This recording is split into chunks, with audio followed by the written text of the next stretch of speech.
What's up, guys? Welcome back to another video. I'm Star, and today I will be teaching you about animation functions. Now, animation functions can be kind of complicated, especially if you don't know what an animation gizmo or controller is. So, let's get started. This is an animation controller. As you can see, we have 5 functions that come with using an animation controller: play, pause, stop, set speed, and finished.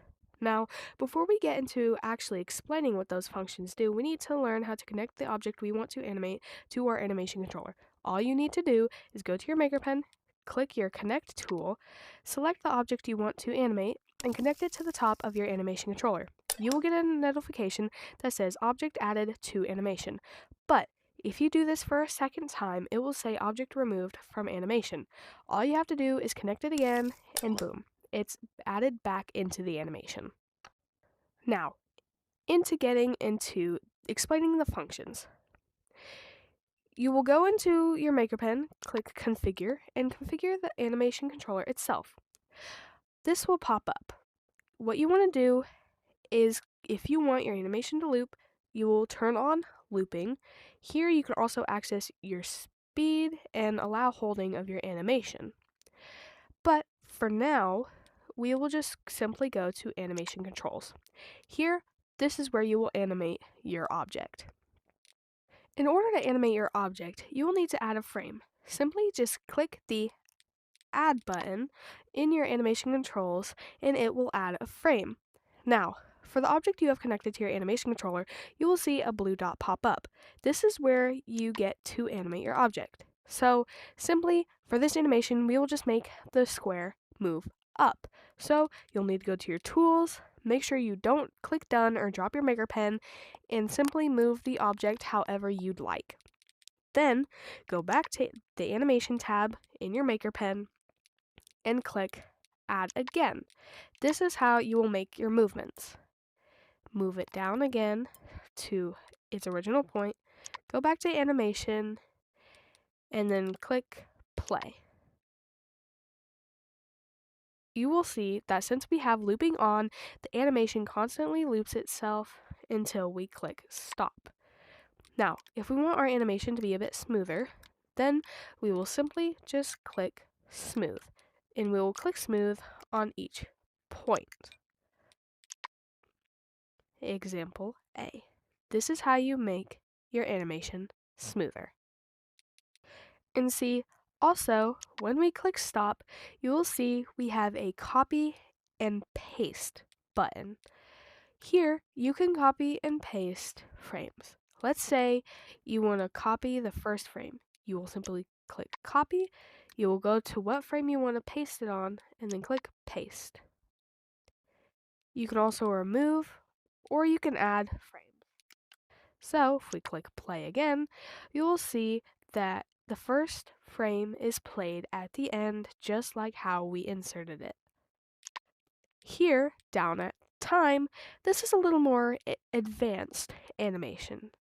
So, if we set a current frame time to 1.5, that will make this 1.5. So, if we wanted to make this shorter, we would have to make it 1.8. See, and now it has made the frame shorter, in which it has made it faster. Now that we have our animation, we will go ahead and drop our Maker Pen to see what our animation looks like. Now you will realize that our animation is no longer playing. Why is that, you ask? Well, this is because we haven't configured our speed. Now, there are two different ways you can do this. You can go here, configure this blue square that says speed, and set it to 1, or you can physically configure the animation controller, go to the animation controller menu, and then click speed and change it to whatever you'd like. For now, we will use 1, but again, you can set it to whatever you like.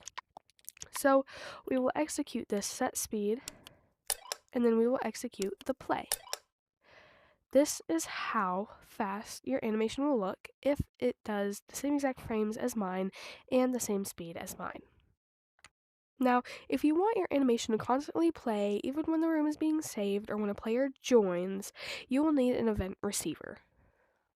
You want to go to your maker pen, click configure, configure this, and configure it to either room loaded or on player joined. For now, we will do player joined. Now, you will connect this output to play and play, set speed to play. Then just leave it as that and you should be done. Now, for a little more complicated people who are a little more advanced in animation, they may use these. We have animation stop, animation set speed, animation set frame, animation get frame, animation get is playing, animation get speed, animation get timestamp, animation pause, animation play, and then animation set timestamp. Now, these are just the individual functions of the actual animation controller itself, just in its own circuit.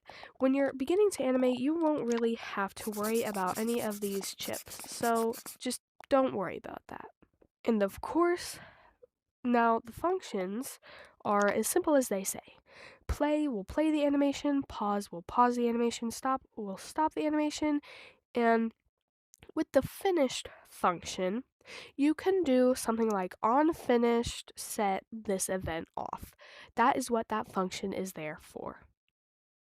I know this is a short video on animation functions, but I would love for you guys to go down to part 2 that my friend has made down in the description that teaches you how to actually animate.